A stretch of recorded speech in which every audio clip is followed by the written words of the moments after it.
안녕하세요. 친절한 꼰대씨입니다.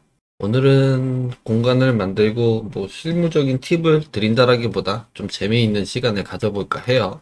블렌더에서 스피어를 만드는 다양한 방법을 좀 알아보고요. 각각의 특징도 좀 알아보고 좀 하는 시간을 가질게요. 실무에서 뭐 할 때 쓸지 모르겠지만 이게 쓸 때가 있기도 합니다. 자, 첫 번째 가장 기본적인 스피어죠. 두 가지 있죠. UV 스피어와 아이코 스피어. 이렇게 두 가지가 있고요. 자, 이 아이코스피어 같은 경우에는 저는 사용을 잘 안 하기는 해요. 사용을 잘 안 하기는 하는데 장점은 분명히 있습니다. 간단하게 보면은 이 UV 스피어는 UV 맵좌표를 펼치기가 조금 더 편리한 거고요. 아이코스피어 같은 경우에는 어느 각도 어떻게 돌려서 봐도 토폴로지의 형태가 항상 동일하죠. 물리적인 시뮬레이션을 하기에 훨씬 더 유리하지 않을까 라는 생각이에요. 이거 정확한 이론은 아니고 그냥 제 생각이 그렇다는 겁니다. 자, 이렇게 두 가지가 있고요. 그 다음에 한번 커브를 이용해서 또 한번 만들어 볼게요. 자, 커브를 이용해서 만들기 위해서는 두 개의 서클이 필요합니다. 자, 그래서 add curve circle 하나 그려주고요. 그대로 복사해 놓고요. 자, 그 다음에 왼쪽에 있는 서클은 절반만 필요하기 때문에 요만큼만 쓸 겁니다. 그래서 이렇게 복사를 해보면은 이상하게 깨져요. 이거 어떻게 해도 깨집니다. 어떻게 해도 깨지기 때문에 얘를 안 깨지게 가져가기 위해서는 지난번에 한번 설명드렸던 애드온 설치하셔야 되세요. 애드 커브 툴 요거 설치하시면 되시고요. 기본 애드온이니까 활성화만 시켜주시면 됩니다. 그래서 에디트 들어가시고요. 에디트에서 내가 지금 분리시킬 버텍스를 선택한 상태에서 스플릿 앤 버텍스 이렇게 하면은 오픈이 되면서 끊어져요. 방향은 다시 재설정은 해야 됩니다. 이렇게 지금 분리가 되어 있고요. 여기는 지워버리고요. 자, 이렇게 두 개의 서클이 필요한 거고요.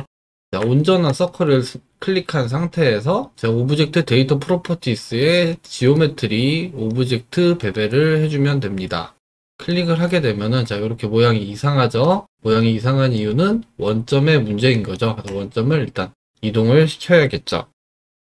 자, 원점 이동을 했더니 밖으로 가죠. 밖으로. 그러면은 또 수정을 해야겠죠.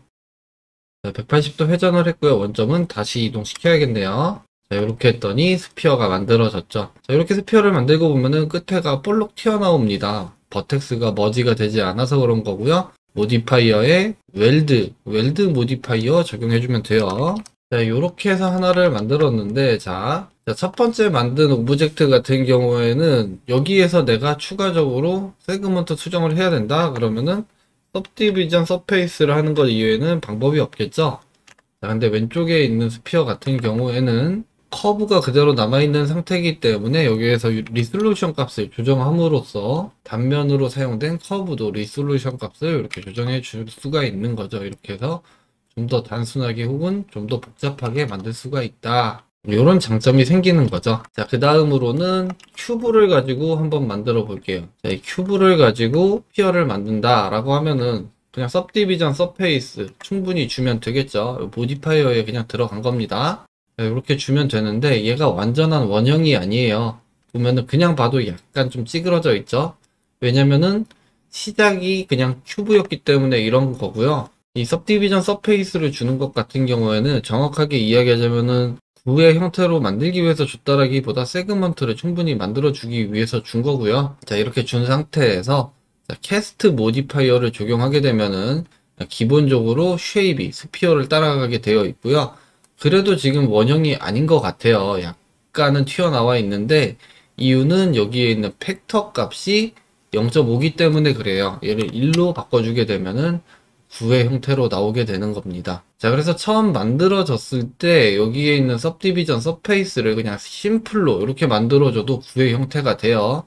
심플로 만들면은 완전히 큐브인 상태에서 그냥 세그먼트가만 나눠져 있는 상태죠. 이렇게 해도 캐스트 모디파이어를 적용하게 되면 그냥 9의 형태가 된다라는 거죠. 자, 이렇게 만드는 경우는 완벽하게 전체 쿼드 폴리를 유지를 하면서 스피어를 만들고자 할 때 만드시면 좋겠죠. 자, 그러면 이렇게 스피어를 만들었는데 지금 다른 큐브는 전체 다 사이즈가 2000에 2000이에요. 약간 어긋나는 게 있을 수도 있긴 하지만 2000에 2000 얘도 2000에 2000 1902가 뜨는 건 세그먼트가 부족해서 좀 작게 보이는 거죠.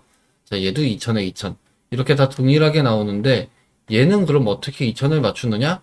간단하게 그냥 여기에서 디멘전을 2000으로 맞춰주게 되면은 알아서 스케일이 조정이 되죠.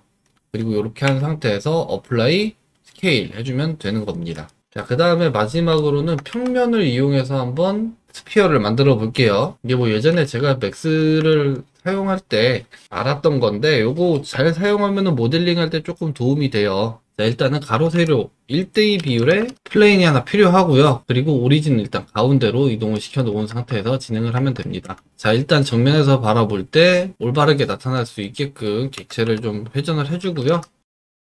그리고 얘를 2번 구부려 주면은 스피어가 되는 거예요. 그래서 스피어를 만들기 전에 일단 세그먼트를 충분히 나눠줘야겠죠. 32개 나누고요. 위로는 절반인 16개로 이렇게 나눠 놓을게요. 자, 그리고 나서 모디파이어를 적용을 할 건데 우리가 구부리는 모디파이어는 심플 디폼에 들어있죠. 그래서 심플 디폼 들어가서 보면은 여기에 있는 밴드 요거 사용하면 되고요. 지금 X, Y, Z 했을 때 Z만 구부러지죠. 다른 것도 구부러는 지는 건데 안 보이는 겁니다. 얘가 단면 오브젝트라서 일단 눈으로 보면서 뭔가를 회전하는 게 좋으니까 일단 Z를 기준으로 해서 회전을 하는데 회전이 아니고 구부리는 거죠. 자, 먼저 구부리는 거는 옆에 짧은 쪽 단면을 이렇게 C자 형태로 구부려주면 되는 거예요. 자, 그러기 위해서는 우리가 객체의 오리진을 회전을 해줘야 됩니다. 뭐 3D Max 같은 경우에는 각각의 모디파이어마다 별도의 피벗 포인트를 설정할 수 있게 되어 있는데 이 블렌더 같은 경우에는 그게 조금 아쉬워요. 그래서 만약에 모디파이어를 2개 이상 적용을 하는데 각각의 다른 원점 기준을 가지고 싶다라고 하면은 결국은 어플라이 시키고 다시 가야 됩니다. 물론 별도의 오브젝트 뭐 엠프티 객체나 이런 거를 활용을 해서 오리진을 따로 설정을 할 수 있기는 해요. 하지만 오브젝트 하나에서 되는 게 아니고 결국은 그렇게 되면은 오브젝트를 하나를 더 만들어야 되니까 조금 단점이라고 보이고요. 자, 오리진을 한번 회전을 해볼게요. 자, 그럼 우리가 축을 회전을 할 건데 어디로 회전을 하는가 일단은 한번 이렇게 저렇게 아무렇게나 회전을 해볼게요. 자, 지금 그냥 봤을 때 Z축으로 밴드기 때문에 위로 이렇게 구부러지는 형태죠.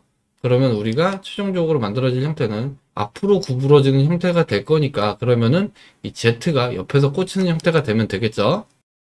자, 그래서 이렇게 회전을 했더니 모양이 좀 이상하죠. 이게 왜 그러느냐? 자, Z축에서 핀을 꽂아놓고 Y축 방향으로 휘어뜨렸었어요. 아까 전에. 자, 이렇게 보면은, 결국은 밴드가 되는 축이, 자, 이쪽으로 Y가 와야 되고요. 그리고 옆에 쪽, 요렇게, 아이고. 여기가 Z가 와야 되는 거죠. 그래서 그 모양을 맞춰서 오리진을 회전을 해주시면 되세요. 그럼 X축으로 일단 90도를 회전을 해주고요. 마이너스로 갔어야 되네요. 자, 그리고 나서 Z가 옆으로 다시 가야 되니까 Y축으로 90도를 다시 한번 회전을 해주면 되죠. 그러면 이렇게 C자 형태가 된 거죠. 자, 이렇게 밴드를 주는데 밴드는 180도를 줘서 절반만큼 돌아가게 이렇게 만들어주면 됩니다. 자, 그리고 나서 이 심플 디폼 하나를 복사를 해주면 되는데 옆에 메뉴 확장해서 듀플리케이트 요거 해주셔도 되시고요. 단축키가 Shift D니까 그냥 모디파이어 위에서 Shift D 눌러주시면은 그냥 이렇게 복사가 됩니다. 자, 복사가 된 상태에서 자, 이렇게 복사를 한 상태에서 여기는 엑시스를 X로 한번 바꿔볼게요. X축에다가 핀을 다시 박는 거죠. 그랬더니 앞으로 이렇게 회전되는 형태가 됩니다. 자, 여기에서 앵글을 계속해서 늘려볼게요. 어떻게 되나? 계속 늘려줬더니 앞으로 점점 가죠. 그러다가 360도를 가게 되면은 이렇게 스피어가 되는 겁니다. 이런 식으로도 스피어를 만들 수가 있죠. 자, 그리고 이렇게 만든 스피어도 우리가 좀 사이즈를 맞춰놔야 되니까 아이템 항목 들어가서 여기에 있는 디멘전을 건드려도 되는데 지금 보면은 이 디멘전이 좀 차이가 지죠. 스케일을 변경을 할게요. 근데 스케일은 그냥 파이 나누기 2를 해주게 되면은 사이즈가 동일하게 됩니다. 자, 얘 같은 경우에도 지금 보면은 위아래 같은 경우에 세그먼트가 여기 끝점이 밖으로 튀어나오지가 않기 때문에 가로 세로 사이즈는 약간 다른 거예요. 자, 이렇게 해서 5가지 방법으로 스피어를 한번 만들어 봤고요. 이 각각의 스피어에 텍스처도 한번 적용을 해보고 UV도 알아보도록 하겠습니다. 자, 기본으로 만든 게 가운데 있는 2개니까 확대해 놓고요. 제가 지금 이 영상 녹화할 때가 아닌데 지금 할 일이 너무 많은데 이러고 있네요. 자, 첫 번째로 기본 스피어 한번 보도록 하겠습니다. 재질 미리 보기 해놓고요. 뉴 체커 텍스처로 볼 거고요. 역시나 좀 잘 보이게 색상은 화려하게 좀 변경을 해 놓고요. 크리스마스죠? 자, 그리고 이 텍스처 코디네이트는 UV로 연결을 해 놓을게요. 우리가 지금 UV를 볼 거니까. 자, 그리고 나서 위에서 이렇게 보게 되면은 얘가 좀 이상하죠? 이게 왜 그러냐면은 체커 텍스처의 스케일이 5기 때문에 이 체커가 옆으로 하나, 둘, 셋, 넷, 5번 반복이니까 1번, 5번이 같은 게 나와서 그래요.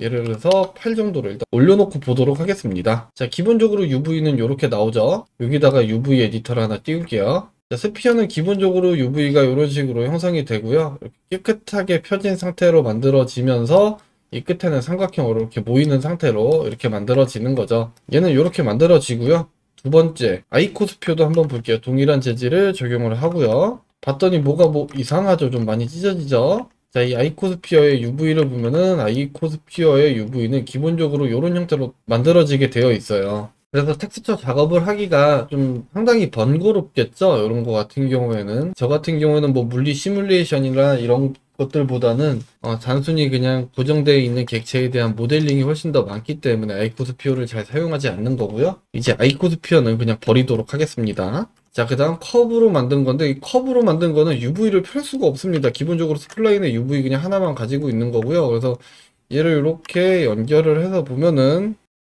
재질은 동일하게 나와요. 옆으로 하나를 복사를 해서 얘랑 비교를 하면서 볼게요. 얘랑 동일하죠. 완전히 동일한 상태인데 따지고 보면은 완전히 동일하지는 않습니다. 다르긴 다른데 끝점만 살짝 다르기 때문에 거의 뭐 동일한 상태고요. 기본적으로는 이렇게 나옵니다. 얘가 이렇게 나올 수 있는 이유가 뭐냐? 자, 탑에서 봤을 때 우리가 서클을 이렇게 그려놨죠. 이렇게. 그래서 딱 그냥 옆으로 한 바퀴가 돌아가는 거고요. 이 돌아가는 거를 얘도 한 바퀴를 돌리고 얘도 한 바퀴 돌리고 얘도 한 바퀴 돌리고 다 똑같이 그냥 한 바퀴를 돌리니까 위로 갈수록 좁아지는 형태의 UV가 그냥 생성이 된 거예요, 자동으로. 자, 그래서 얘 같은 경우에는 UV를 따로 펼 수가 없다라는 게 가장 큰 단점이고요. 자, 그 다음에 평면으로 만든 거 한번 볼게요.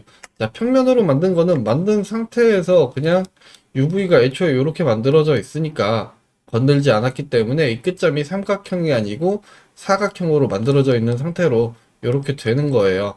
그래서 재질 적용 이렇게 같이 해보면은 역시나 동일한 재질이 들어가는 것을 확인을 할 수가 있고요. 그 다음 마지막으로 큐브 한번 볼게요. 큐브도 똑같이 한번 집어넣어 볼게요. 자, 큐브로 똑같이 집어넣었더니 얘만 다르죠. 다른 이유는 뭐냐? 얘는 UV가 애초에 생긴 게 이렇게 생겼었죠. 최초에 만들어져 있는 UV가 이런 형태였기 때문에 각 면을 기준으로 해서 그냥 UV가 한 칸씩 이렇게 찢어져 있는 상태로 만들어지는 겁니다. 자, 그러면 이렇게 만들어진 큐브에다가 얘랑 동일하게 텍스처를 입히고 싶으면 어떻게 해야 될까? 그거 한번 해볼게요. 자, 그럴 때는 이제 더 이상 UV 벡터를 사용할 수가 없는 거고요. 이제 오브젝트 벡터에서 뭔가를 가지고 와서 작업을 해야 되는 거죠. 얘만 따로 재질을 분리를 해서 보도록 할게요. 자, 일단은 텍스처의 UV를 한번 보도록 할게요. 자, 기본 객체에서 UV죠. 그래서 U 방향을 보면은 한쪽 시작, 지금 여기가 시작이었습니다. 시작에서부터 이렇게 그냥 진행이 된 거죠. 그래서 그냥 UV의 U를 보면은 이렇게 진행이 되는 거고요. 여기가 0, 여기가 1의 값이죠. 밝기가 그냥 여기에서 돌면서 1로 가는 거죠. 그런 식으로 생긴 위에서 봤을 때 이렇게 한 바퀴 돌면서 0에서 1까지 회전을 하면서 밝아지는 텍스처가 하나 있죠. 그라디언트 텍스처. 요거 사용하면 되고요. 여기에 들어갈 게 아니죠. 얘한테 들어가야죠. 자, 그라디언트 텍스처의 레디얼 사용하게 되면 되는데, 자, 레디얼이 지금 여기서 되는 거죠. 아무것도 연결이 되어 있지 않은 상태에서는 제너레이트 벡터일 거예요, 아마. 그 매뉴얼 가면 다 나와 있어요. 무슨 벡터를 쓰는지 기본 상태일 때. 제너레이티드가 맞네요. 제너레이티드를 사용하기 때문에 그렇고요. 얘를 오브젝트 벡터를 사용하게 되면은 이렇게 탑에서 봤을 때 0에서 1까지 돌아가는 형태로 됩니다. 지금 얘가 만약에 시계 방향으로 돌았는데 얘는 반시계 방향으로 간다 라고 하면은 이거 그냥 인버트 노드 사용을 해서 뒤집어주면 되는 거겠죠. 자, 이렇게 해서 U 방향에 대한 벡터는 만들어졌고요. 그 다음에 높이 방향을 만들어주면 되겠죠. 자, 높이 방향 그냥 정면에서 바라봤을 때 쉽게 봤을 때 아래에서 위에까지 쭉 올라가죠. 그래서 세퍼레이트 XYZ 하나 가지고 와서요. 원래 가지고 있는 오브젝트 벡터에 이 Z를 가지고 수정을 해보도록 하겠습니다. 자, 오브젝트 벡터의 Z를 보게 되면은 가운데가 0, 위에가 1, 아래가 마이너스 1이죠. 자, 그럼 0에서 1까지의 범위로 보내줘야 되니까 현재는 지금 총 단계가 2죠. 그러니까 나누기 2를 일단 해줘야 되는 거고요. 매스노드 디바이드 나누기 2를 한번 해주고요. 그렇게 되면은 여기 이제 마이너스 0.5, 0.5가 되는 거죠. 그래서 아래로 전체적으로 끌어내려야 되기 때문에 0은 0.5가 돼야 되는 거고 마이너스 0.5였던 부분은 0이 돼야 되니까 전체적으로 값에다가 0.5를 더해주면 되겠죠. 자, 그래서 얘를 복사를 해서 이렇게 가도 되는데 노드랭글러 애드온 사용하신다 그러면은 컨트롤 누르고 그냥 더하기 키 누르시면은 이렇게 애드 노드가 생깁니다. 근데 기본적으로 애드 노드가 생기면서 이렇게 하이드 상태로 들어오는데, 자, 노드랭글러 옵션 한번 열어가지고 확인을 해보도록 하겠습니다. 노드랭글러 열어서 이렇게 보게 되면은 여기 하이드 믹스 노드 해가지고 그냥 기본이 넌 쉐이더로 되어 있어요. 이렇게 기본이 넌 쉐이더로 되어 있는데 요거를 네버로 바꾸게 되면은 항상 열려있는 상태로 들어옵니다. 그리고 핫키가 굉장히 많아요. 요거 자주 쓰는 거는 몇 개 그냥 외워서 쓰시면은 굉장히 편할 겁니다. 저도 매스 노드하고 믹스 노드만 거의 알고 있어가지고 지금 뭐 잘 알지를 못합니다. 어찌됐든 애드 0.5를 하게 되면은 이제 0에서 1까지 가게 되니까 요거를 Y 벡터로 사용하면 되는 거겠죠. Y 벡터고 UV에 U로 사용을 하는 거죠. 결국은 뭐 같은 거니까. 자, 그러면 얘가 X, 얘가 Y로 들어가면 되는 거고요. 여기에서 컴바인 XYZ 해서 벡터로 넣어주면 되는 거죠. 그리고 Y에다가 아래에서 만든 거, X에다가 위에서 만든 거 넣어주게 되면은 자, 이렇게 나오는 거죠. 자, 이렇게 나오긴 나오는데 지금 보면은 사이즈가 안 맞죠. 자, 또 왜 그런지 또 보고 가야죠. 자, 지금 UV 스피어 같은 경우에는 아래에서 위에까지 여기서 여기까지를 직선으로 나눈 게 아니고 이렇게 해서 길이 방향으로 등분을 해서 나눈 거예요. 그래서 정면에서 보게 되면은 여기가 넓고 여기가 좁은 거죠. 굉장히 당연한 거죠. 그런데 길이로 보면은 이 길이랑 동일한 거예요. 그런데 우리가 이 큐브를 가지고 만든 오브젝트 같은 경우에는 자, 위쪽 방향으로 그냥 직선으로 해서 등분으로 나눠버린 거죠. 그래서 이렇게 안 맞아집니다. 요거를 맞추고 싶으면 어떻게 해야 되냐? 요거는 그냥 저도 모르겠어가지고 그냥 이렇게 저렇게 계속 검색을 하다가 그냥 공식을 찾았습니다. 왠지 뭔가 이 매스 노드에 있는 삼각 함수와 관련된 뭔가 하고 그 다음에 파이 값 3.142로 요거 두 개를 어떻게 잘 섞으면 될 것 같았었는데 도저히 못 찾겠어가지고 인터넷으로 검색을 하다가 뭔가를 하나 찾았는데 그게 또 좀 안 돼서 이렇게 저렇게 좀 굉장히 많이 헤맸습니다. 언제 쓸까 싶기는 하지만 그래도 알고 있으면은 언젠가 또 쓸 수 있는 날이 올 수도 있으니까요. 한번 보도록 할게요. 자, 요거 보기 전에 하나만 짚고 넘어갈게요. 자, 그래서 이렇게 만들어진 이런 UV는 어디다가 쓰느냐? 실린더에다가 쓰시면 돼요. 자, 실린더 하나 만들어서 볼게요. 동일한 재질로 일단은 재질 적용하고요. 이렇게 해서 보면은 이런 실린더 같은 경우에는 굳이 UV 좌표를 펴지 않고 이렇게 해서 사용을 하시면 되시고요. 여기 그라디언트 들어가 있는 인버터는 그냥 지울게요. 크게 지금 의미가 없어서. 만약에 가로 방향으로 얘가 텍스처가 더 많아졌으면 좋겠다. 왜냐? 지금 보면은 옆으로 늘어지는 형태니까. 자, 그럴 때는 이 그라디언트 텍스처에다가 그냥 멀티플라이 매스 노드 붙여주면 됩니다. 이렇게 하면 되고요. 이 멀티플라이 값을 2배를 준다 그러면은 텍스처가 2배 많이 들어가는 거예요. 단 조심해야 되는 거는 조심해야 되는 것보다 좀 이렇게 좀 사용하는 게 좋은 게 얘를 소수점이 떨어지지 않는 숫자로 쓰시는 게 좋아요. 만약에 얘가 소수점이 떨어진다 그럼 가운데 시작하고 끝나는 부분에서 이렇게 조금 두꺼워지는 부분이 생기니까 두꺼워지는 게 아니고 정확히 뭐 이미지가 딱 안 떨어지는 거죠.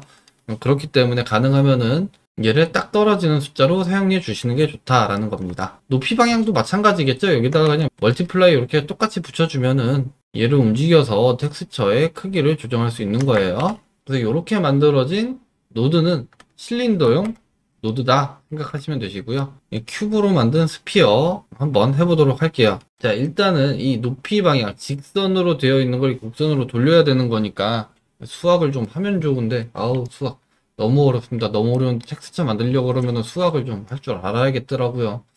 자, 어찌됐든 자, 높이 방향에 대한 이 Z축 좌표를 아크 사인으로 변경을 하고 얘를 나누기 파이를 해주시면 돼요. 그리고 나서 보면은 일단 이렇게 나오죠. 그러면 얘를 Y축으로 꽂아주고 한번 미리 보기를 해볼게요. 이렇게 동일하게 나오는 것을 볼 수가 있죠. 지금 위아래가 반전이 되기는 했습니다. 그래서 반전이 된 것을 다시 반전을 시키고 싶으면은 사이에다가 노드 하나 추가해서 뭐 인버터를 써도 되고요. 1 마이너스 들어온 값 이렇게 해줘도 위아래가 반전이 되죠. 뭐 어찌됐든 지금은 위아래가 반전이 돼도 텍스처에 이상은 없으니까 그래서 요거 두 개를 알고 계시면 될 것 같아요. 자, 그래서 맵을 이런 식으로 펴놓는다 그러면은 우리가 이런 식으로 된 지구본을 넣을 수가 있는 거죠. 이게 위아래가 이제 뒤집혔죠. 다시 아유 아까 그냥 바꿔놓을 걸 그랬네요. 자, 이런 식으로 넣을 수가 있는 거죠. 그런데 이거는 이유를 제가 모르기는 하겠는데 이 그라디언트 텍스처 레디어를 이용해서 이렇게 사용을 할 경우에 재질 미리 보기를 보면은 여기 줄이 쭉 갑니다. 그런데 렌더링 미리 보기를 가게 되면은 거기 없어져요. 이게 왜 그런지는 저도 잘 모르겠어요. 자, 동일하게 이 지구본 같은 경우에는 다른 친구들 벡터 사용했던 거 그대로 이렇게 가도 다 똑같이 나오는 거죠. 지금 얘가 좀 달라 보이고 얘가 좀 달라 보이는 거는 그냥 회전 값에 대한 차이 정도고요. 다 똑같이 나오는 거예요. Z축으로 이렇게 돌리고 나면은 똑같이 나오고요. 얘도 똑같이 이렇게 돌리다 보면은 나옵니다. 원하는 형태로 내가 모델링을 하기 위해서 뭐 다양한 방법들로 모델링 접근을 할 수가 있으니까요. 잘 사용을 하시면 되실 것 같고요. 여기에서 커브로 만들어진 객체 같은 경우에는 가장 큰 단점이 이 단면이 계속해서 살아있으니까 여기에다가 버텍스를 추가를 해서 만약에 이렇게 변경을 했다. 그럼 얘가 이렇게 바뀌는 거죠. 앞에서 봤을 때 이 팽이 모양으로 이 단면의 형태가 그대로 들어오는 이런 형태로 남아있게 되는 거죠. 자, 그리고 평면으로 만든 이런 오브젝트 같은 경우에는 만약에 내가 이렇게 엣지를 선택한 상태에서 얘를 이렇게 살짝 들어 올린다 라고 하면은 위에서 봤을 때 이렇게 나왔다 들어갔다 나왔다 들어갔다 하는 형태로 만들 수가 있는 거죠. 자, 이렇게 똑같은 스피어의 형태가 나타났지만 결국은 어떻게 만들었는가에 따라서 내가 활용할 수 있는 모델링을 추가적으로 수정을 할 수 있는 가능성들이 전혀 다른 방향으로 흘러가게 되니까 다양한 모델링에 대한 접근을 알아보시는 것들도 좋을 것 같습니다. 오늘 영상은 이렇게 해서 간단하게 마치도록 하고요. 다음 시간에도 좋은 영상으로 찾아뵙도록 하겠습니다. 감사합니다.